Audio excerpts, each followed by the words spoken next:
what I'll be doing today is I'll be doing the rear brake disc conversion. So what I went out and bought is,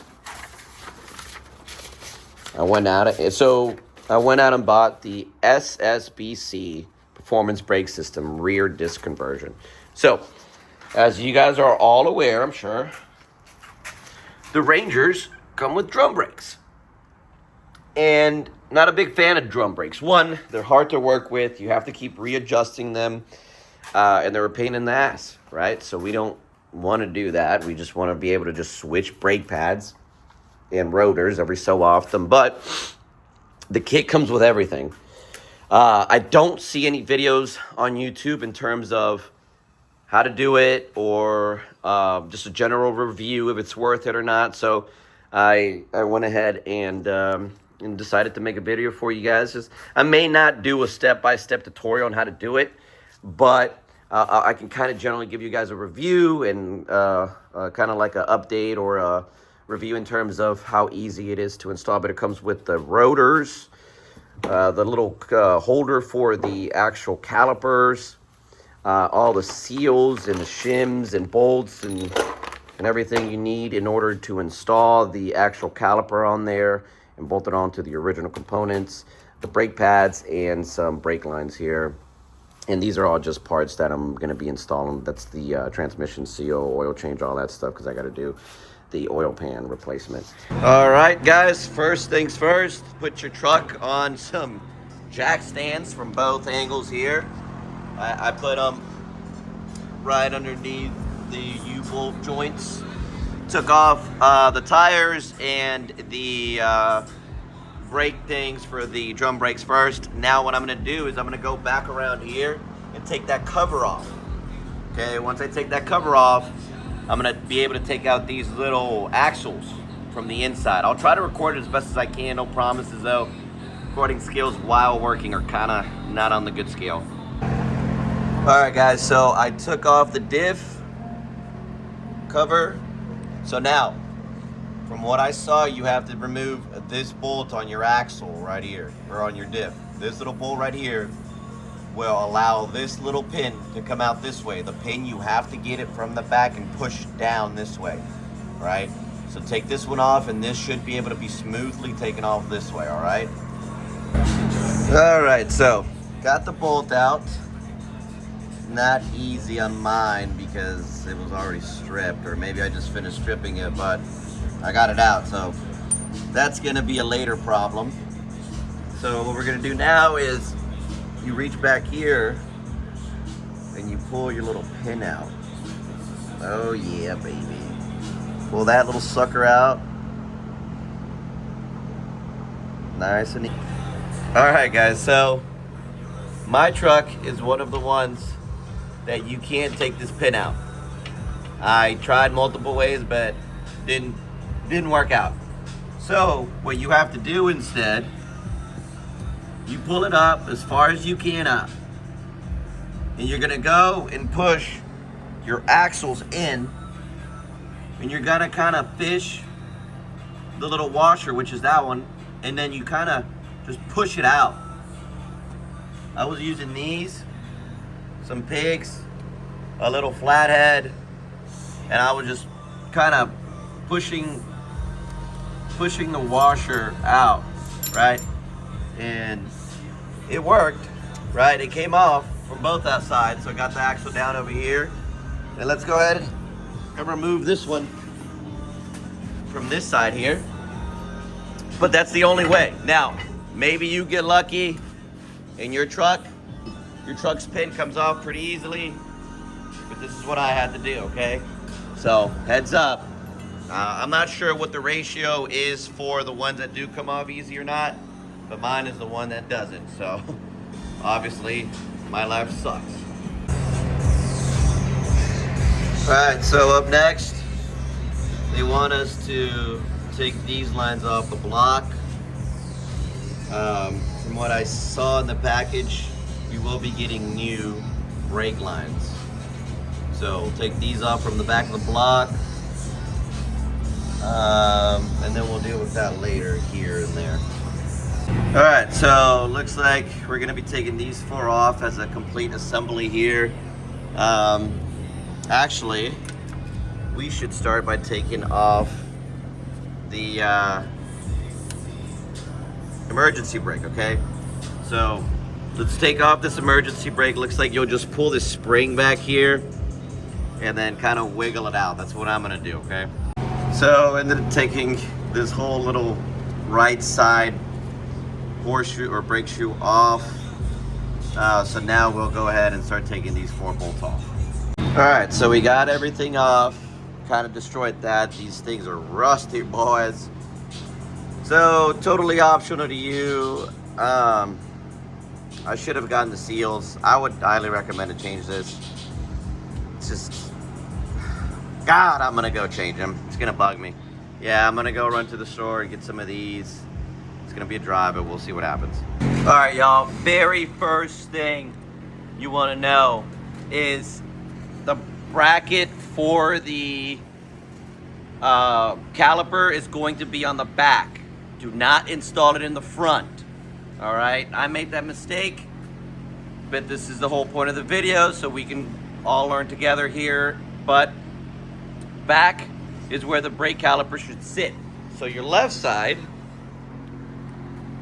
means that your caliper will go back here instead of the front, because I made the mistake of putting the bracket flip, and I had to redo everything. I had to take off the diff and the axles out again, so I can switch the 2 brackets and do it properly. So heads up.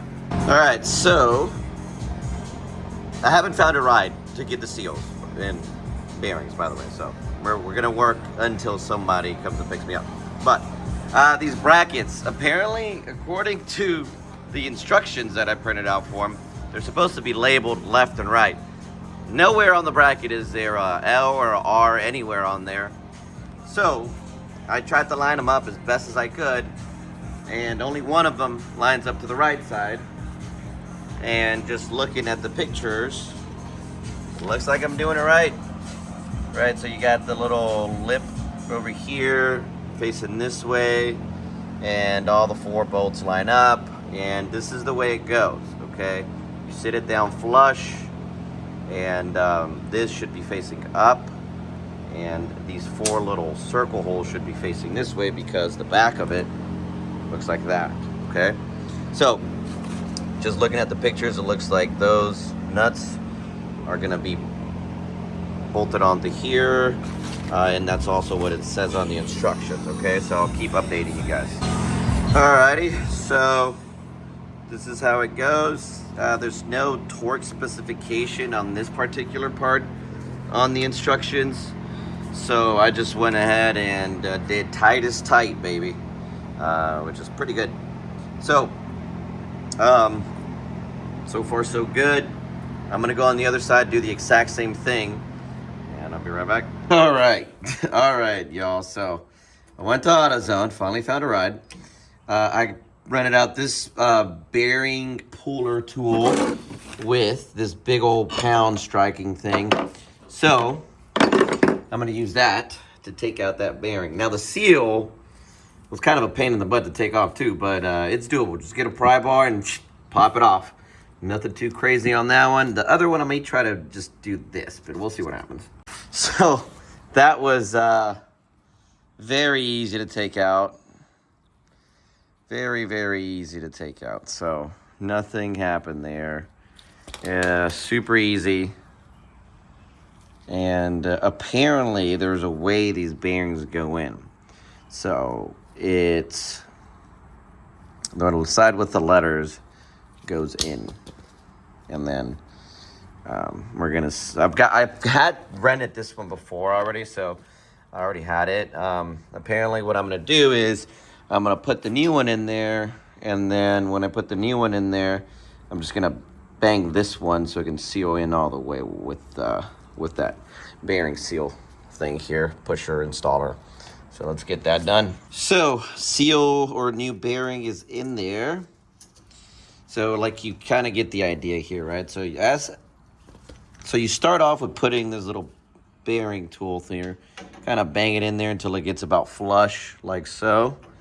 Then I grabbed this one here and just finished banging it with this along the way so that it would go in there flush, right? Okay, so that's that one. Now we're gonna go ahead and put in the seal. And the seal is somewhere over here. One of these guys. So this one here should be pretty smooth. Okay, all right, so we got the seal in there. Just so you know, there's two seals for the rear shaft seals here. It's not gonna look like the one, at least the one I had. This might not be original, but this is the one I had.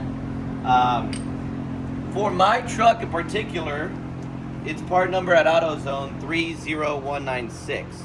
Okay, there's another one, I think it's 30021. That one is too big, and I have to return that one. And then my buddy Jackson, happy birthday to him actually, he's my camera guy. He got me this one on his way from work. So so far it fit perfectly. Make sure you use that seal stamper so that way you don't tear anything up doing it with a flathead or something like that, or just a hammer. All right, make sure everything's even. And now we're gonna put the shaft back in, close that diff, and keep the ball rolling, boys. All right, y'all, so the kit comes with two of these little, I don't know, spacers or something. You put them over the little shaft. It may come with two different sizes. One is all you need for each side.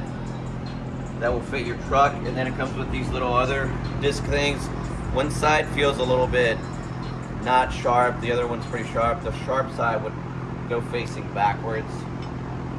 So you put both of these in there, and boom. There you go. All right.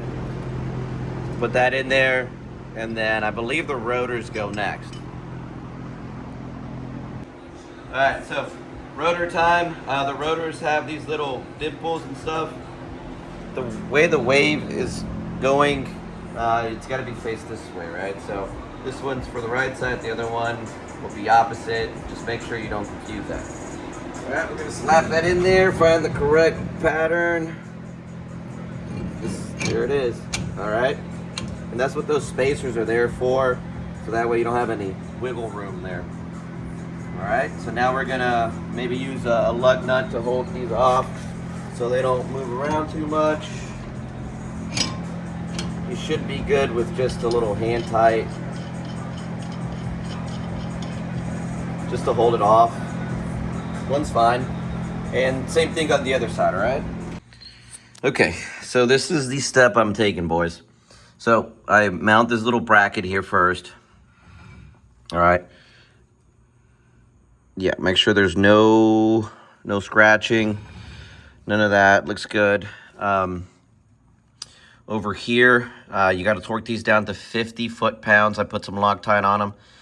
Other than that, you put that on there first, and then you fight to put this emergency brake cable on, okay? After that, we'll put the pads on, grease everything up, put the pads on, then you slap this bad boy on there, okay?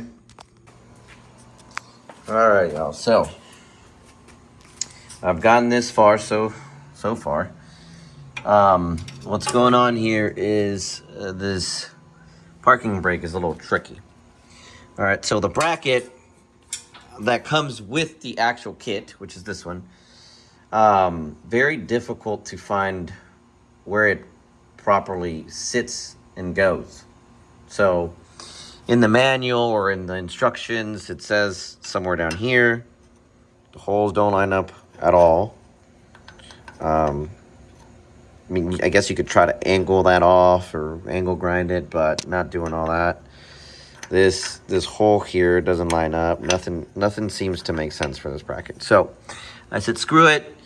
I saw some guy on YouTube do something with a socket. So I had some of these little springs laying around in my shop. I want to say I measured them and they're about 2.25 inches. Okay. With it getting almost halfway here, a little bit under halfway, I believe that will give me enough space to be able to use my e-brake. So 2.25 for these little springs. I cut the little tips off, the hooks for them, but you guys get the idea. So what I'm gonna do is I'm gonna try to just put this on here. I'm gonna take the actual top of the caliper off and do it under, or I guess I can always just wrap it around, but it goes under. So it's probably best if you do it where you can actually handle it. So I'd say somewhere up here and then just sit it in place, all right? All right, boys. Wow, this has been a lengthy, messy process, but I think this will work. It looks good to me.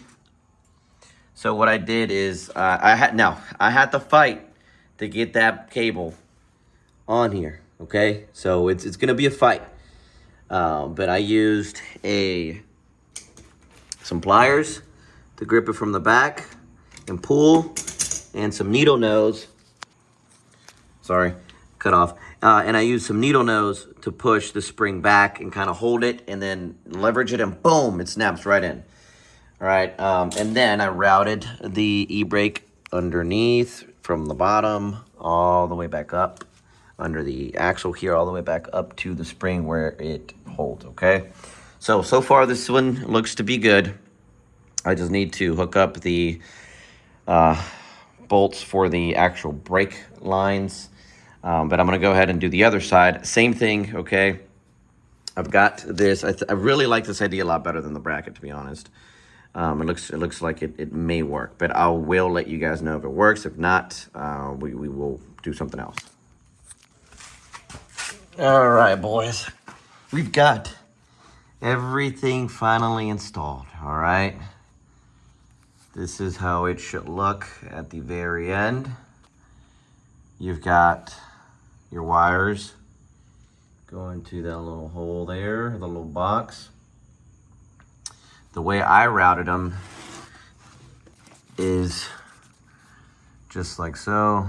Caliper around the shock, around in front of this tube here. Straight shot to the line, okay? When you first install this one, you may have to install it from this angle first, facing me right here, this way, and then bend it over there. That way you don't cross thread anything here. Same with this one here.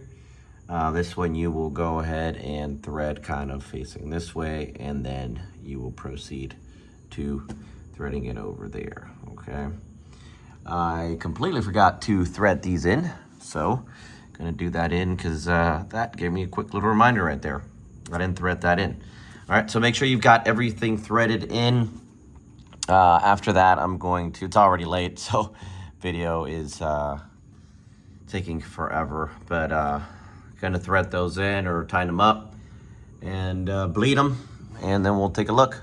All right, y'all, so now we've got everything set up to bleed. I've got my brake bleeder tool here. While that's bleeding, I'm gonna just go ahead and start cleaning up the shop because it is a mess.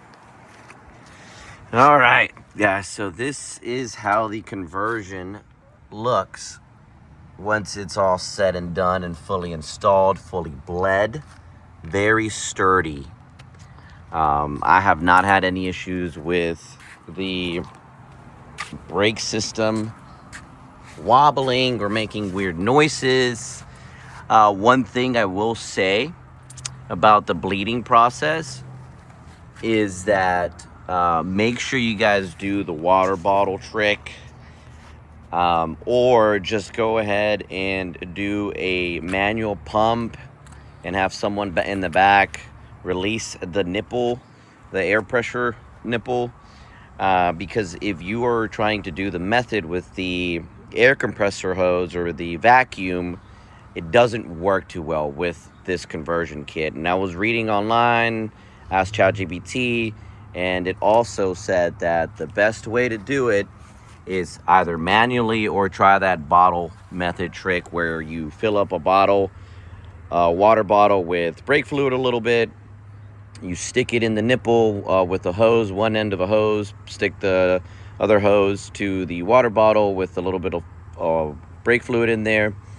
so that when your buddy, whoever is pumping it, while they pump it, get it nice and firm, let the nipple loose, and keep pumping. So that way, whenever you get all the air bubbles out, it just sucks back in brake fluid. And that method worked really, really great. But other than that, that's the only advice I can give you guys when it comes to bleeding. It does take some time, but that method is the only method that really worked well for the truck. So with that whole kit being done, the conversion kit, I've got SSBCs in the back, and I've got some SSBCs in the front. So the truck brakes great. With the new upgraded master cylinder from the 2500 Dodge Ram, these brakes are push, touch, and you're good to go. It stops immediately. And they work great. They work really great. I'm happy with the outcome. This is not related to the back at all by any means, but the front SSBCs, I was having an issue where I was getting knockback.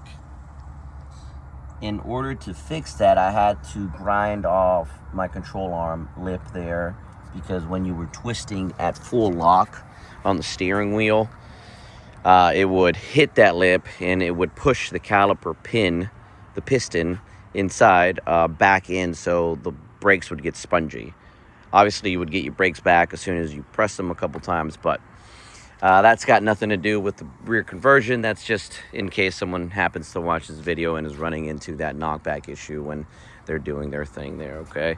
But other than that, guys, it looks great. The rear brake disc conversion just gives it a really cool look, and just in general easier to maintain in terms of having to just change brake pads and grease everything up and changing your rotors every once in a while, other than having to manually adjust your brake drums every so often.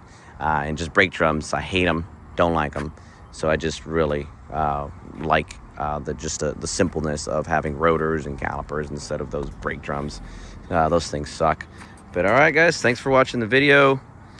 Other than that, like, comment, subscribe, and enjoy. Thanks, guys.